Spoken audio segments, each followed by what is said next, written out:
Thanks for this very kind introduction, and I love being at Google because it's the one place in the world where I feel hopelessly overdressed. At the beginning of his beautiful commencement speech at Kenyon College, David Foster Wallace tells the story you may have heard of two old fish that are sort of swimming along peacefully, and they run to a younger fish and they say, "Oh, how's the water today?"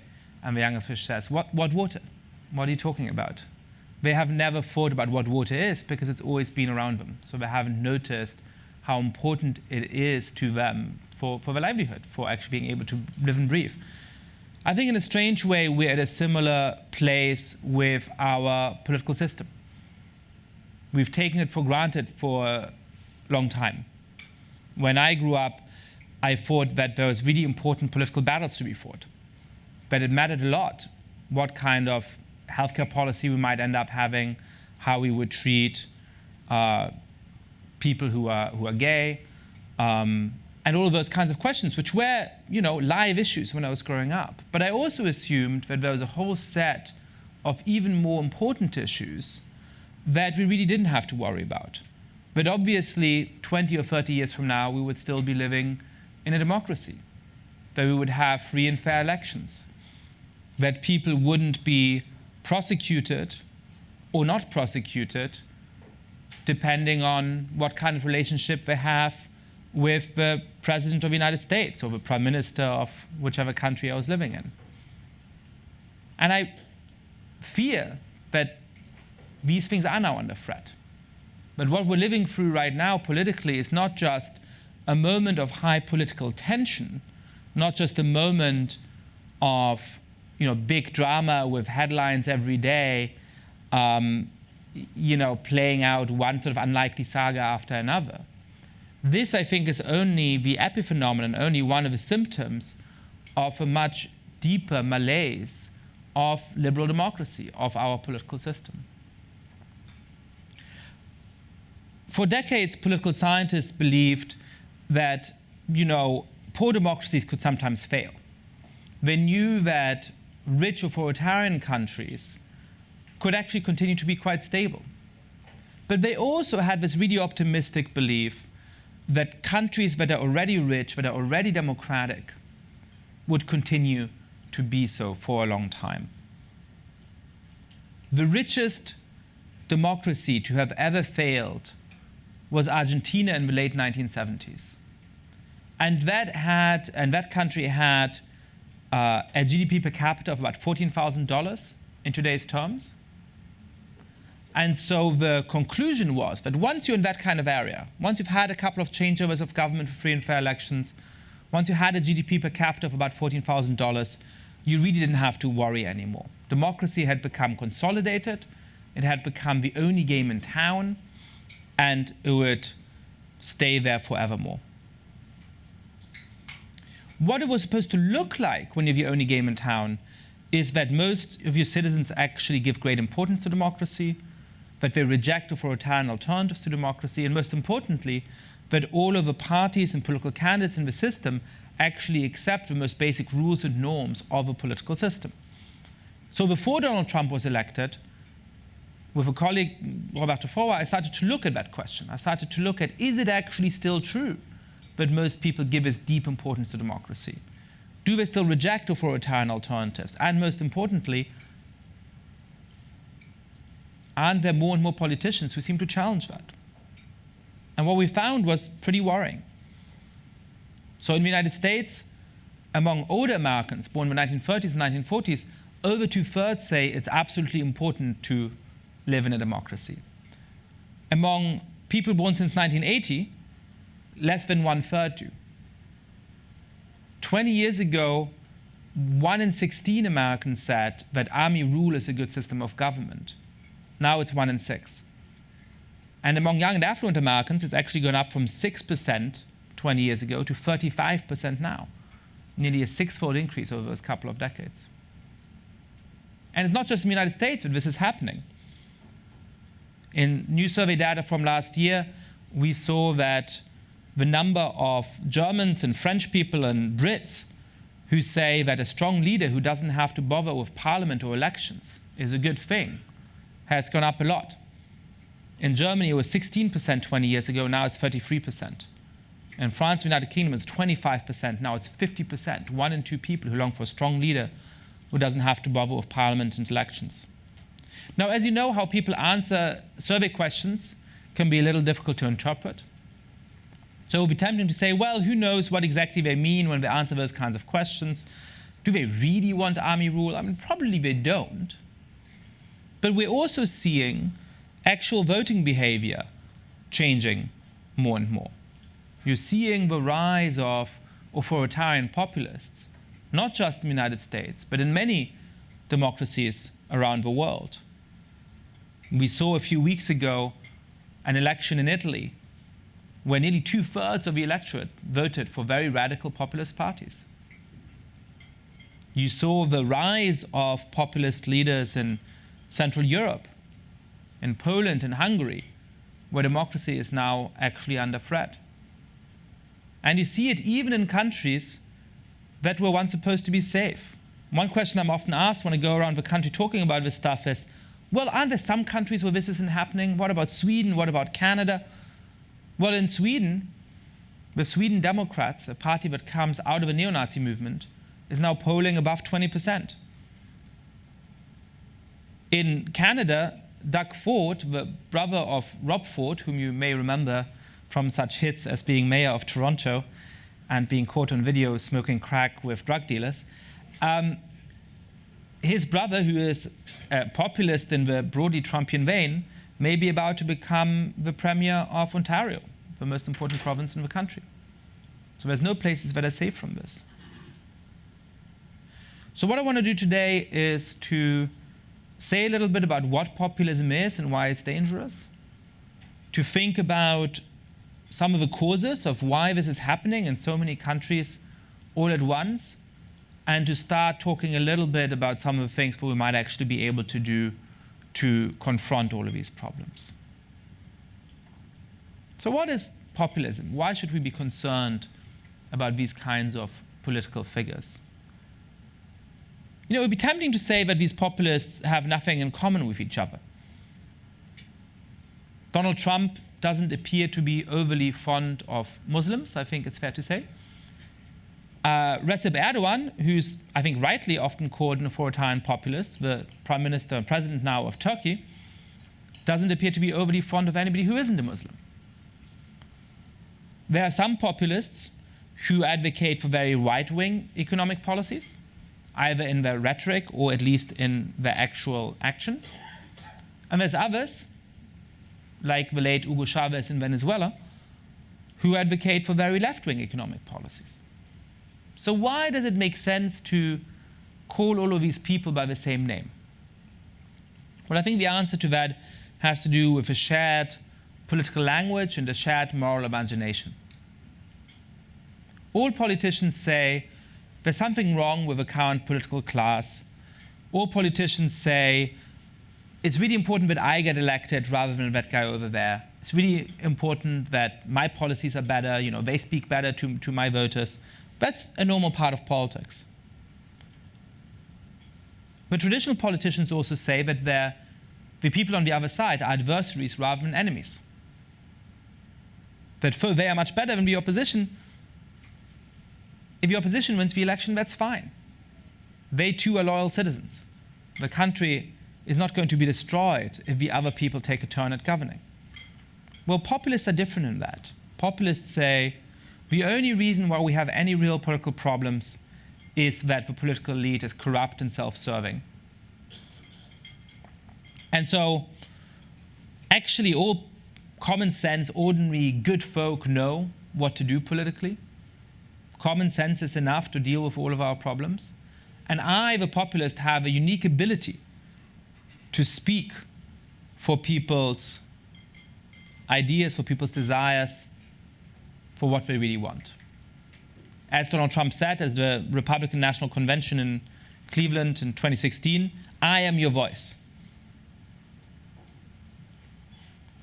Now, once they actually get into government, it turns out that all of the big promises they made are difficult to keep.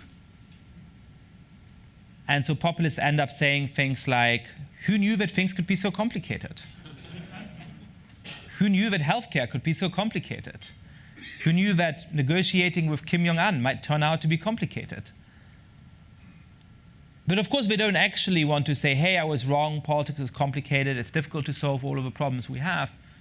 And so they need to start blaming. And blame they do.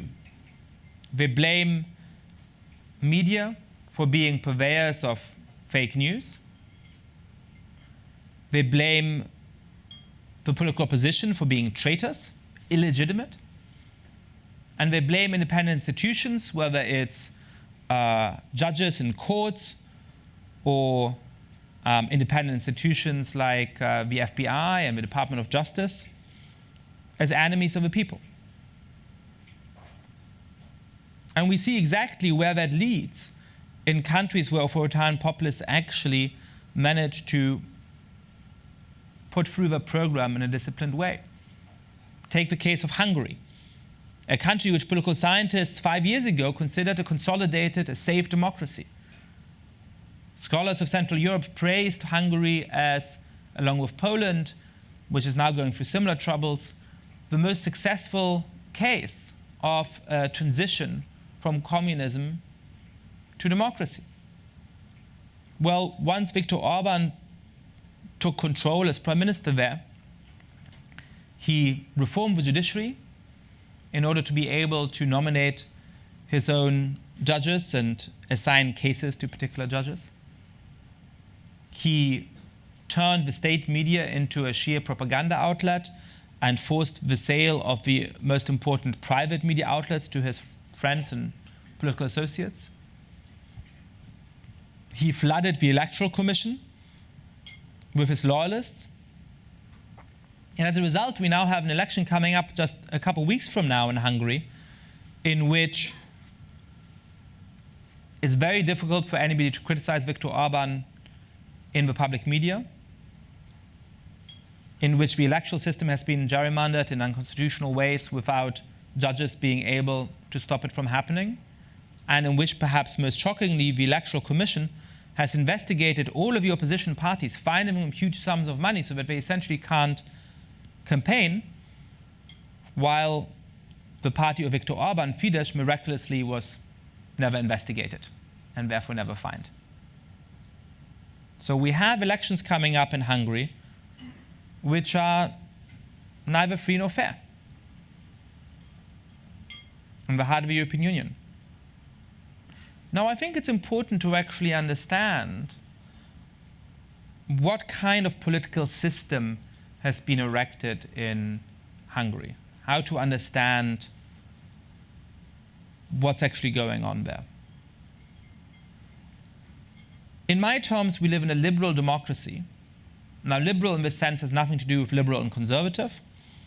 It has nothing to do with, Barack Obama versus George W. Bush. Liberal in the sense that I use it simply means a commitment to individual rights, to minority rights, to the rule of law, to the separation of powers. And once we define liberalism that way, we can use a relatively straightforward definition of democracy, which is actually translating popular views into public policy. It's the rule of the demos, the rule of the people. So the political system needs to be responsive to what people actually want. I think the way to understand populists often is as a form of illiberal democracy, of democracy without rights, at least initially.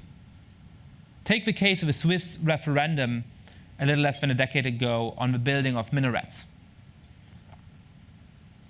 A majority of Swiss people in a direct referendum voted that Muslims in the country should no longer be able to build towers, which are traditionally used for the call to prayer, as part of the mosques in the country. So as a result, the Swiss constitution now reads, and I quote, "There's freedom of religion in Switzerland. The building of minarets is forbidden," which doesn't make much sense. Now, that was criticized in the Swiss media and abroad as undemocratic. And I think that's a confusion of terms. What it was illiberal. It violated, in ways that I found intolerable, the rights of a religious minority, the biggest religious minority, in fact, in Switzerland. But to call it undemocratic is a little odd, because the majority of the people did in fact vote for it. So the way, I think, to understand what Viktor Orban has done in Hungary, and the way to understand parts of what Donald Trump is trying to do in the United States, is as instituting a form of democracy without rights, a form of illiberal democracy in his country. And the danger of it is that once you've gotten rid of the separation of powers, once you've gotten rid of the rule of law, then eventually it becomes very difficult to get rid of a democratically elected president or prime minister by democratic means. So it's a liberal democracy, but it's an unstable political regime form. Now, the big question is, why is this happening? Why do we see the wave of this kind of politics rising in so many different places at the same time? Now, if you'll indulge me, I'll answer this question by talking about yet another animal, not just fish, but in this case a chicken. And this is the kind of chicken that we'd all like to eat for dinner, which is to say that those of you in the audience who are not vegetarian or vegan at least, but it's a good chicken because it's local, it's organic, it lives on a farm very happily, it gets to run around. But the other animals on the farm warn it and say, hey, be careful, the farmer only seems nice. One day he's going to come and kill you. And the chicken says, what are you talking about? All my life the farmer has fed me and muttered some encouraging words. Why would he suddenly act so differently? Well, Bertrand Russell, who I'm stealing this story from, in his nice, wry British wit says that eventually the farmer does come to wring the chicken's neck, showing that more sophisticated views as to the uniformity of causation would have been to the chicken's benefit. What does he mean by that? Well, what he means by that is that there's scope conditions to how things happen in the world, right? As long as the chicken was too thin to be taken to the market, the farmer had an incentive to keep feeding it. Once it was fat enough to fetch a decent price, he had an incentive to kill it. I think in order to understand why it is that democracy was so stable for many decades and now appears less and less stable, we have to ask a chicken question, which is to say that we have to ask what scope conditions were in place for the past 50, 60 years that are no longer in place now. What's changed? And I think that when you look beyond the United States, there's at least 3 reasons for that are at play in many of these countries at the same time. The first is the stagnation of living standards for ordinary people. So from 1945 to 1960, the living standard of the average American doubled. From 1960 to 1985, it doubled again. Since 1985, it's essentially been flat. It's essentially been stagnant. That really changes how people think about politics. They used to say, you know what? I don't love those politicians in DC. I don't completely trust them. I don't completely see myself in them. But you know what? I'm twice as rich as my parents were. My kids are going to be twice as rich as me. Let's give them the benefit of a doubt. They seem to be delivering. Now I think a lot of people are saying, you know what? I've worked really hard all my life, and I don't have all that much to show for it. My kids are probably going to be worse off than me. So let's throw some shit against the wall and see what sticks. How bad could things get? Now, there's been a lot of intelligent commentary in the last year or two that said that the rise of populism has nothing to do with the economy. And the main argument for that has been that it's not actually true in the United States that poorer people voted more for Donald Trump and richer people voted more for Hillary Clinton. That's correct. But there's very clear geographic patterns to support for populists, which you see not only in the United States, but also in countries like France or Germany or Italy, and in countries like Poland and Hungary and India as well. One of those is that populists do much better in parts of the country that are less economically affluent, much better in parts of the country where there's been less recent investment, even much better in countries in parts of the country where the share of jobs that might be automated in the coming decades is higher. So there are people who might still be doing okay, but who have good reason to fear that the future is not going to be especially kind to them economically. People who perhaps still have a decent job and are paying off a mortgage, but they're seeing that their neighbor is having trouble keeping up with his mortgage, and one neighborhood over is already starting to turn. Now, the other argument against the economic cause of populism is that it also seems to have something to do with identity and something to do with race. And I agree with that. But I think it's a mistake to think that most interesting things in the world are monocausal, that there's only one cause. Most of the time, things go together. If your partner leaves you because you've been, because you've cheated on them and you're an alcoholic and you're rude to their friends, you don't ask which of the three things is it that did it. It's clearly a little bit of all three.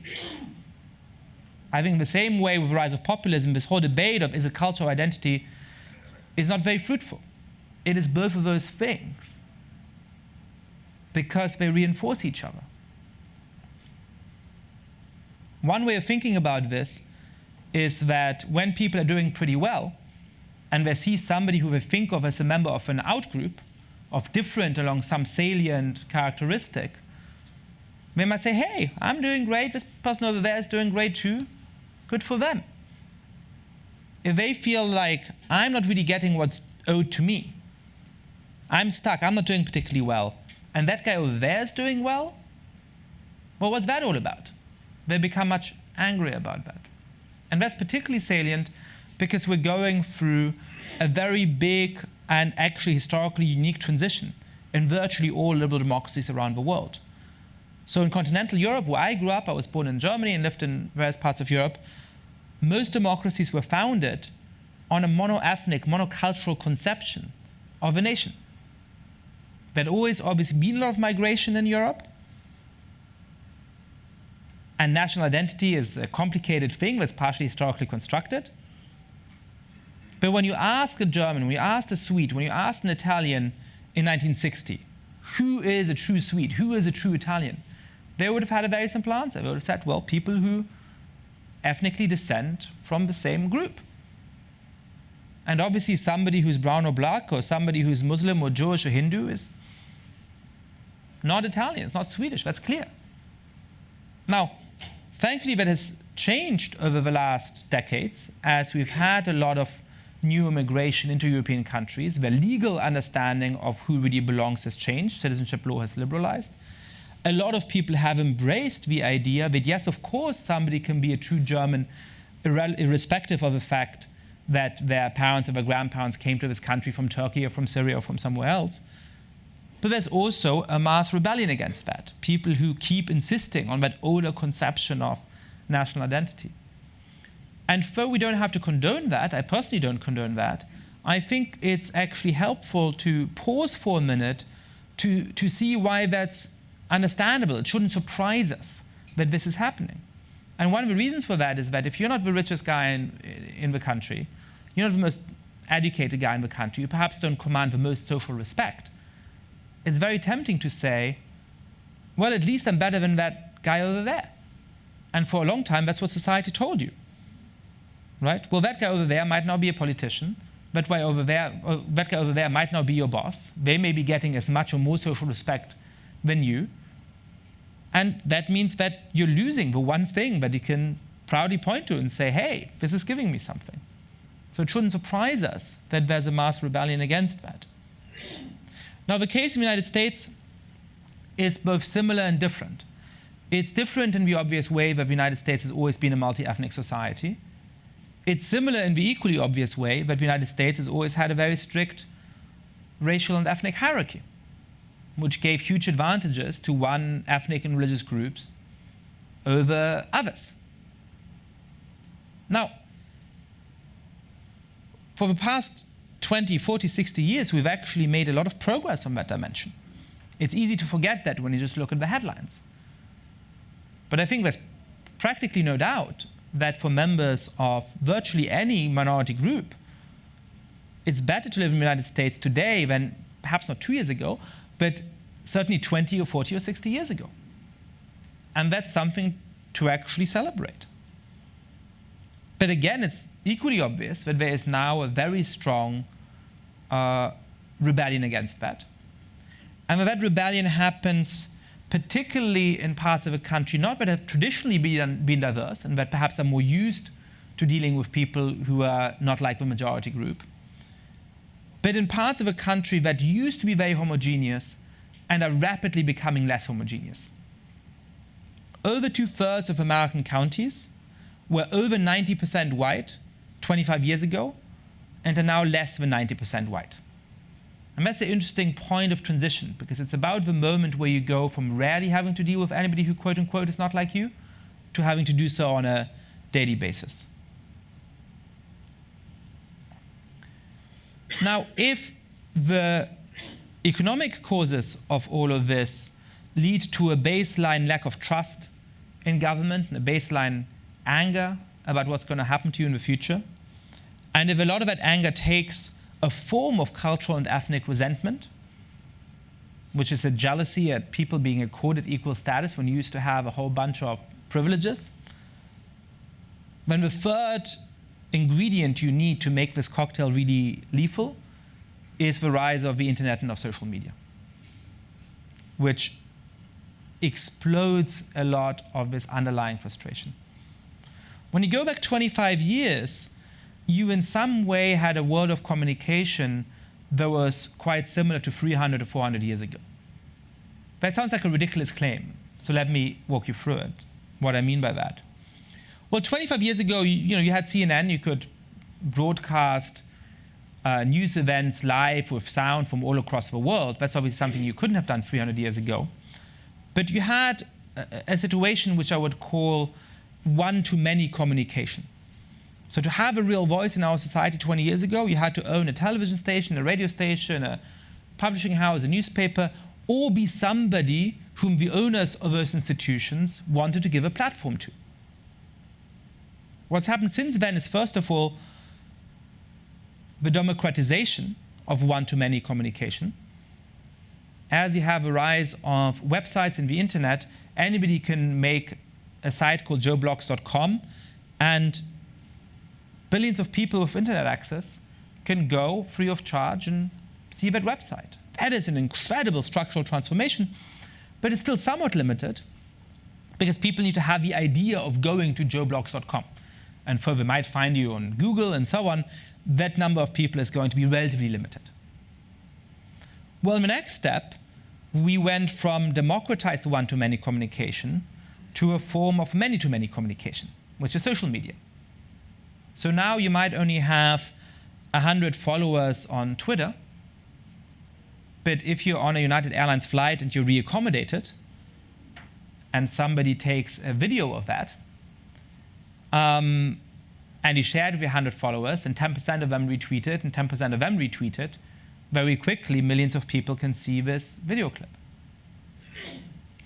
What this does is to reduce the importance of societal gatekeepers, the people who used to have the power because they had political power and capital. Now, in some countries, that's a very good thing. In dictatorships, it makes it much easier for the democratic opposition to organize, to spread news about government suppression, to let people know that the dictator is corrupt. Even in democratic societies, it can empower a lot of marginalized voices that weren't listened to in the same way earlier. Just think as a recent example of some of the students at Parkland High in Florida who would never have had the importance in our national discourse and the platform they now have if it weren't for Facebook and social media and Twitter. At the same time, it obviously also makes it easier for people who want to spread hateful views, for people who have racist views, for people who want to spread fake news, for people who just want to organize at the extremes of the political spectrum to be much more effective. So social media favors the forces of instability and of change over those of stability and continuity. And at a moment when there's already a lot of political disenchantment and distrust of the system, and there's already a difficult moment of transition on the way to an equal multi-ethnic society from which a lot of people have something to lose, that becomes a very dangerous addition to the mix. So what do we do about all of that? How do we respond to these free developments? Well, I think that we need to actually counteract some of the structural drivers of populism, and that means dealing with each of these underlying causes. The first thing is to show people that politics can actually deliver on them and that they can have a better economic future, that things are not already great, that things are not going to be worse in the future, but they're actually going to be better. The people who advocated, the Brexiteers, the people who advocated for the United Kingdom to leave the European Union, had a slogan that actually was quite brilliant. It said, "Take back control." Now, there was an element of anti-immigrant dog whistle to that, but there's also an appeal to very legitimate aspirations that people have. Citizens want to feel that they have control of their own lives and that the nation has control of its fate in the age of globalization. I think there's a lot more that politicians, without going to the ideological extremes and certainly without going towards populism, can do to deliver on that promise. There's no reason why it should be so easy for rich individuals to hide their money in tax havens. We can make much stricter rules around that. We can invest much more money into investigating them. We can raise punishment for people who do hide their money in that kind of way, creating a real disincentive to doing that. There's no reason why corporations should pay more or less tax depending on whether the nominal headquarters is in Delaware or Massachusetts or in Ireland or Luxembourg. So there can be changes around that. We can do a lot more in order to raise productivity, which is one of the great drivers of inequality and economic stagnation, the lack of growing productivity. And that requires us to invest a lot more money in education, to use technology much more smartly in education, and to make sure that we actually invest in ongoing adult education, not just at the point when somebody might lose their job, but at the point when they're in a job. They should have the resources to keep up with technology, to keep up with the cutting-edge skills they need in their particular fields. And finally, we also need to make sure that people don't have to spend such a vast share of what they earn on life's necessities. When you just look at the post-tax income of people, it has actually gone up. But the post-tax disposable income has barely gone up, or in many parts of the country, gone down. And one of the reasons for that is the vast amounts of money they have to spend to send their kids to school or college, go to the doctor, and buy a house. And there are things we can do to solve that, including trying to actually vastly increase the supply of doctors in the country, the supply of housing in the country. The second question is around how we can facilitate this transition to a multi-ethnic society. Now, having grown up Jewish in Germany, my temptation, and it's a temptation that a lot of people on the left have had for a long time, has always been to say, let's leave collective identity behind altogether.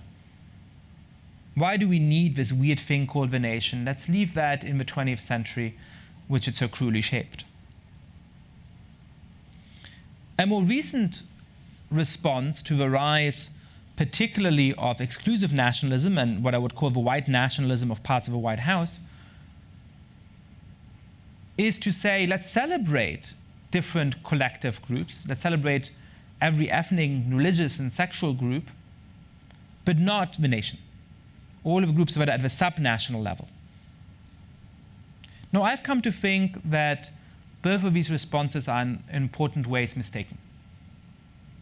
That actually, yes, you need to fight against the jingoistic aspects of nationalism. And yet, of course, without any compromise, you have to defend groups that are under attack from the policies of the current administration and other governments around the world. But at the same time, you actually should emphasize what unites us as Americans across racial and ethnic and religious divides. But actually, nationalism traditionally has been a way of increasing solidarity beyond your immediate family group, your immediate ethnic group, your immediate neighborhood or town. So that even as we're sitting in Cambridge, Massachusetts, we can look at a hurricane in Houston, Texas, or for that matter in Puerto Rico, and say, those are our compatriots. We should help them. The crucial thing, of course, is to fight for a notion of this nationalism, of this patriotism that is inclusive. I've come to think of nationalism as a sort of half-wild beast.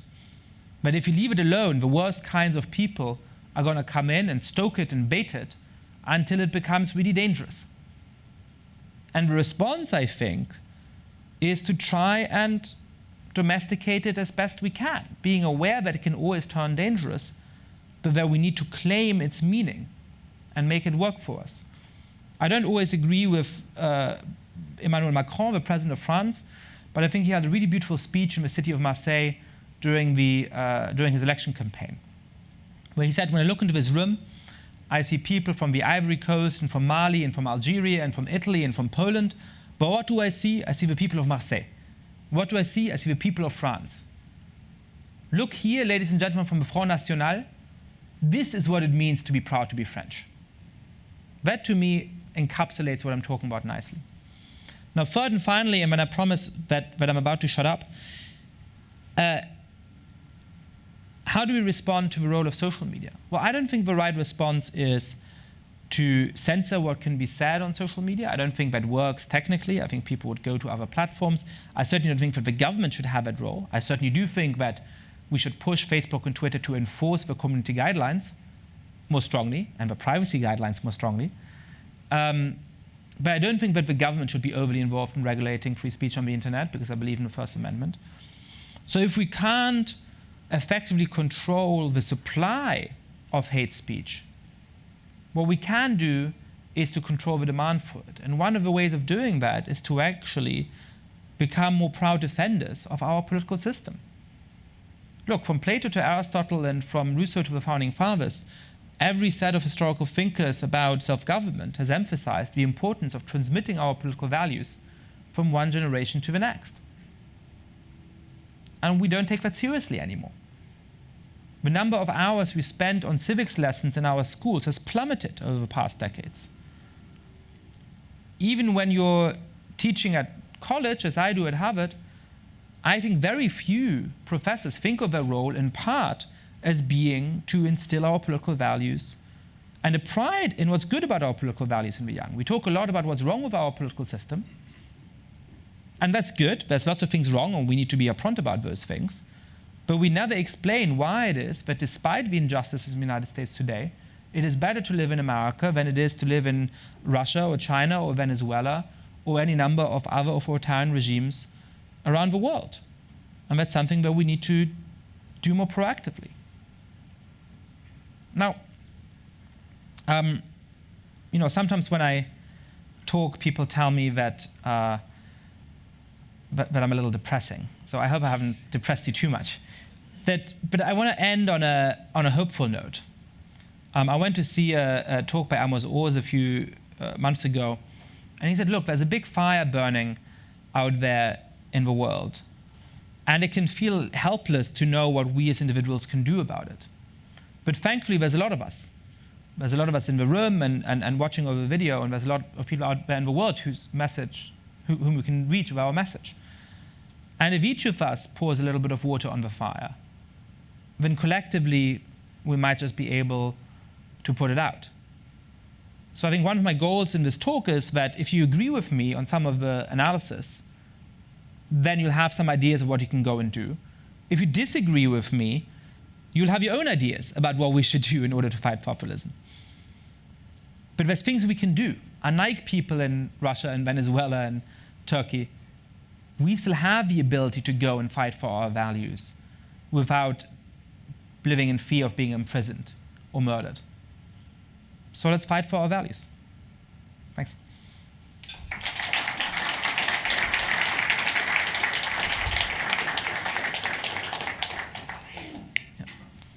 So if we accept that economic stagnation and inequality are very much at the base of what's happening, a big question that I have is, why hasn't there been more of a successful leftist response to this instead of an authoritarian populist response? Seems to me there are two rather obvious things. One is all of the animosity toward immigrants, blacks, et cetera. The other is the decline of labor unions, which I think needs to be explained. I don't think it should just be taken for granted. But even with all that, we had a very popular Bernie Sanders movement. What's a little more mystifying to me is in what's happened in Europe, where there is more, much stronger labor movement, much stronger socialist party kind of movement, and yet all of those socialist parties seem to be falling apart. I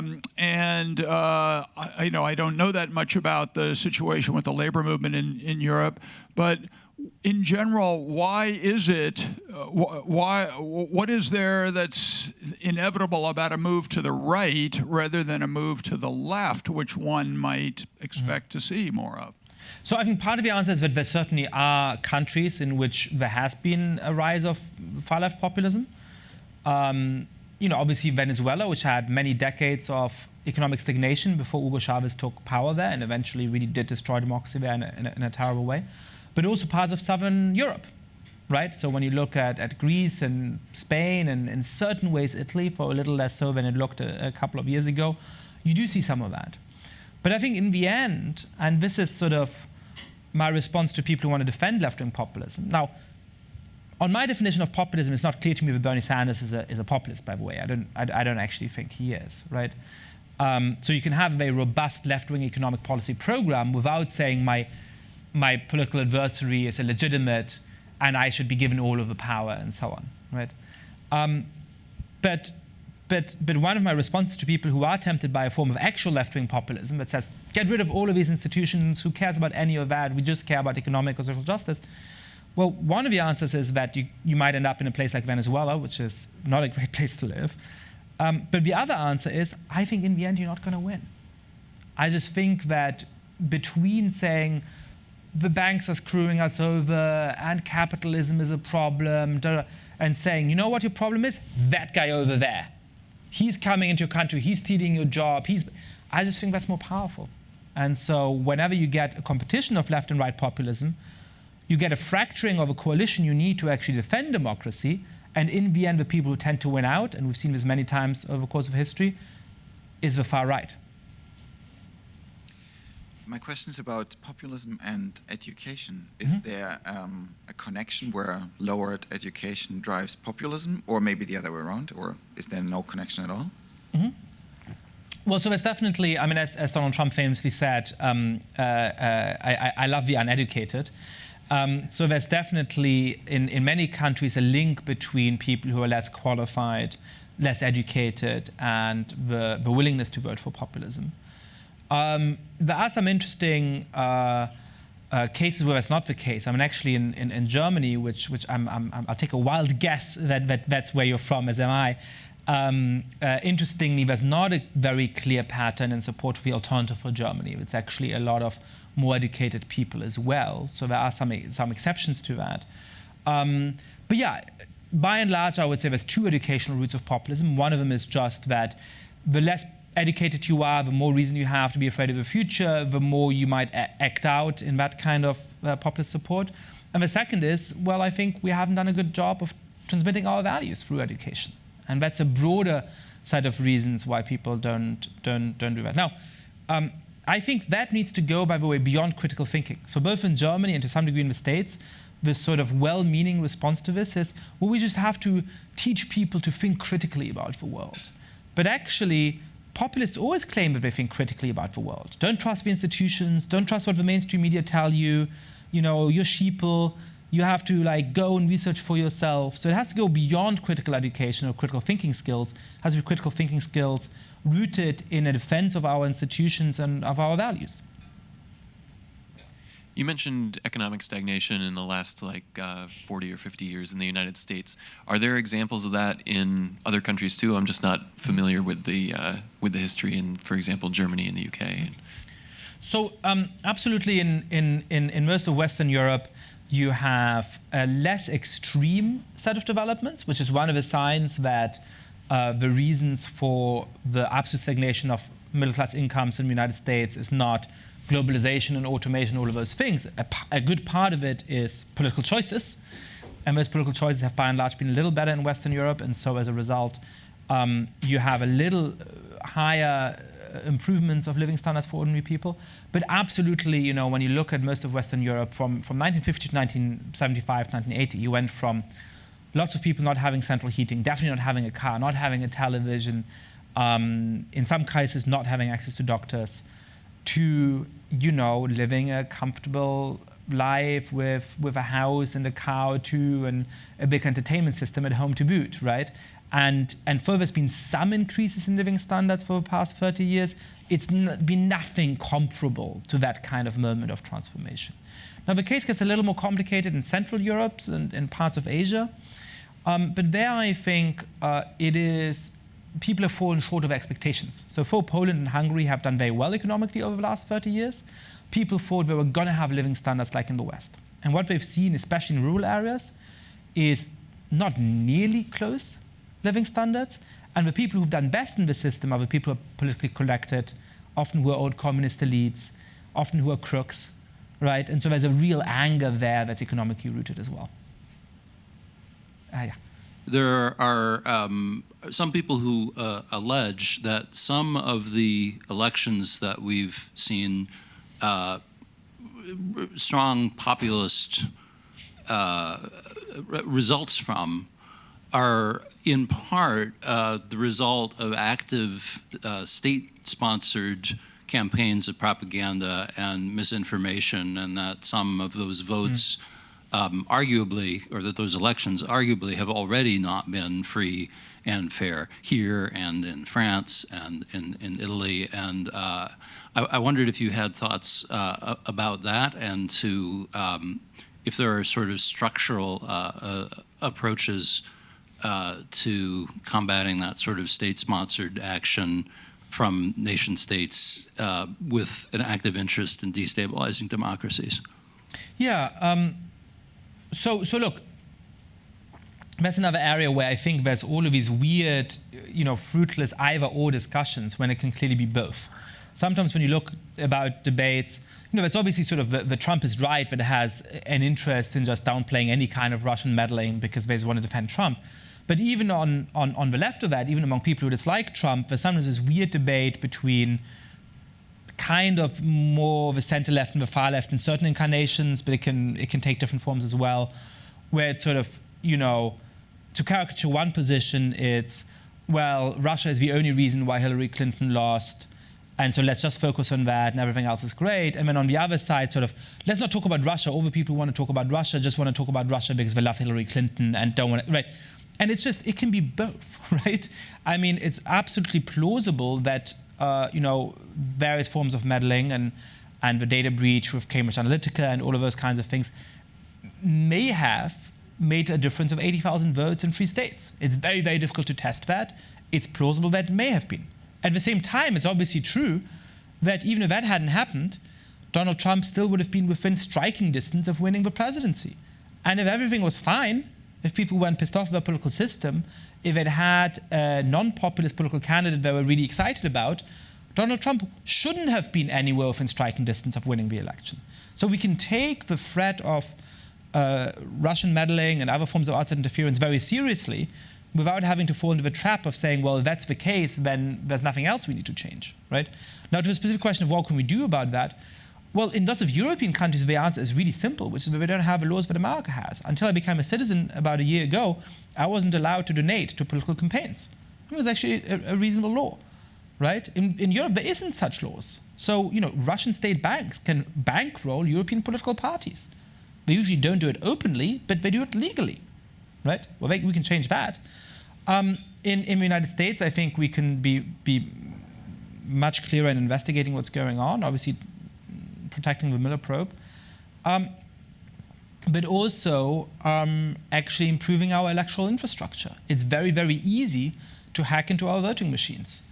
And an outside power can do that in one county, change a couple of votes around, not have an impact on the outcome of the election, and have a huge delegitimizing impact on people trusting their democracy. So we need to act on that really, really urgently, and we're not. And that's really scary.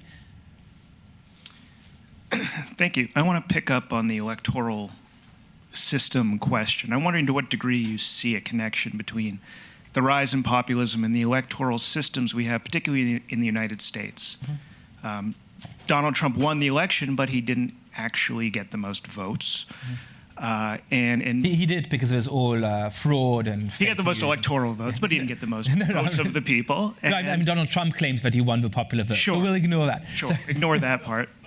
And most jurisdictions we don't have any kind of majority runoff or ranked choice system. We don't have proportional representation in the United States, which restricts the degree to which people have a say in their government. So just comment on that and what connections you see. Yeah.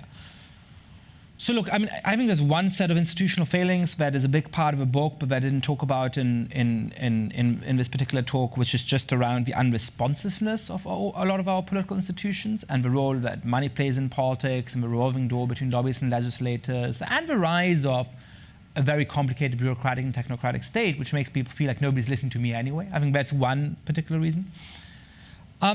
I also think that there are obviously problems with gerrymandering and with the Electoral College in the United States that are specific to this country. But I'm not sure that institutional explanations have a lot of weight in understanding populism in general. In political science, I'm a political scientist, the last sort of 40, 50 years of political science have all been about institutions. They've all been about, before us, people ignored institutions. It's actually all about institutions. Well, what's fascinating is that you have a rise of populists in two-party systems like the United States, but you also have them in parliamentary systems like Hungary and Poland. You also have them in presidential systems. So, actually, since this similar phenomenon is going on in all kinds of different countries that don't have a two-party system, that don't have the Electoral College, I don't think that that's the most important driving force, though it certainly exacerbated the form it took in the United States in 2016. You touched a little bit on the impact that economic instability can have on people's sort of long-range viewpoints. So we've got a big rise in automation and lots of jobs disappearing because of it, and it's not really going to stop. It's going to get worse. What do you think institutions or nations or governments can do to address that sort of underlying instability where we may be in a scenario where 10, 20, 30% of people in a country don't have jobs, or they don't need to have jobs? So a few thoughts. First, I know that universal basic income is something that people who work for companies like Google like to think about. And I think there's a serious discussion to be had there. I'm a little politically skeptical of it, because I think a lot of the people who vote for populists are people who think of themselves as superior to some other people in society. That's true of most people. We think of ourselves in various ways superior to some other people in society, so don't judge. But they say, I'm lower middle class and middle class, and I'm not somebody who's unemployed. I'm not somebody who's working class. I'm not, right? And to go to those people and say, hey, you know what? You're probably going to lose your job, but it's fine, because like the people at the very bottom of society, you're going to get universal basic income, is a politically difficult conversation to have. And so I have some skepticism about the political feasibility of that. More broadly, I think that, look, if 50% of our jobs are just going to go away because of automation, it's going to be very difficult for democracy to survive. But thankfully, that may be overblown. It may not be 50%. So in the meanwhile, what we can do is, I'm sometimes asked about whether I support the robot tax. And I say, no, I don't, but I'm against the human tax. At the moment, a company that makes $1 billion revenue a year and has 10 employees pays a lot less in tax than a company that has $1 billion revenue a year and has 1,000 employees, because of payroll taxes and all kinds of other things. So there's all kinds of things we can do to actually encourage investing in humans and employing humans that is short of either the universal basic income or something like a robot tax. I just have a question that's kind of building off one of the prior answers about how we kind of see people ultimately lean to the right. I think in some of the texts that I've read and so forth, particularly within the political system in the United States, more of the left-leaning policies require a little more research and a little more understanding to see how they can benefit the population, as opposed to some of the more populist policies that feel more visceral for certain populations and so forth. So with this rise of populism and with this like impulse politics that is just fundamentally easier for a lot of people to grasp, and this question may be too big for anyone to answer, but how do we as a country or as a society or as the cautiously optimistic few that are trying to put out the fire work to educate people to see the benefit of not defaulting to impulse? Yeah. Why don't take both questions, man? I was just wanting to follow up on the basic income thing. I understand that there are two different variants of it around, one that sort of phases out as one has a good job, and I can easily see how that would be very insulting. What about an actual universal income where the government sends out per capita checks to everyone, whether they have a job or not? Yeah, so I didn't mean, I had that in mind, right? And I don't mean that it's sort of like, oh, you get, once you lose your job, we're going to help you, and people rebel against that. I think it's that's the big answer, right? We assume that 50% of jobs are going to go away. No, a big answer is it's okay, like everybody else in society, you're going to get a check. It still basically tells people that the social distance between them and other people in society is being flattened, and we're not going to be happy about that. Now, perhaps that's the best we can do. And we certainly don't have, a claim to feeling better than other people in society. It's not like there's a God-given right to feel superior to others. I'm just saying that I think as a political response, it's not going to be very effective. Because if you tell people, hey, I know you're losing your job, but don't worry, everybody in society is going to get a basic income and you still get to have a, basically decent life, I'm even going to say, oh, but I once was somebody, right? I mean, this is a way of, to go back to the intersection between economics and culture. I talked to a politician who said, look, 25 years ago when I asked people, who are you in my district, they said, I'm a teamster, or I'm a steel worker, or I'm a foreman in the factory, right? Today, they don't have that. They don't have that earned identity anymore. They don't get the same belonging and pride out of their job. And so now when I ask them, who are you? They might say, well, I'm white and I don't like those people over there, right? And I fear that basic income is not able to give people an earned identity in the kind of way that pushes them away from the temptation of that kind of ascriptive identity. Now, in response to the other question,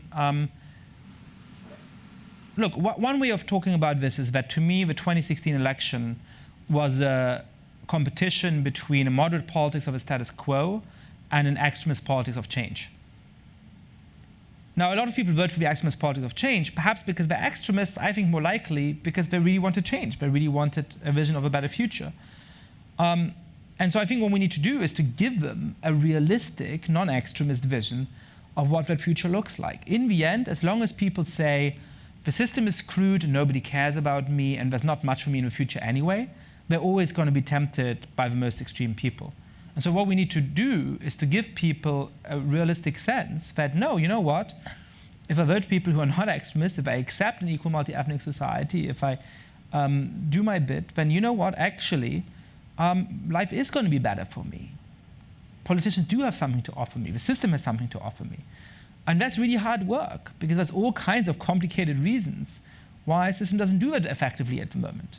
But if we manage to do that, if we manage to actually give people hope for a better future, then I think they're going to be willing to vote for people who can actually make that possible. Thanks.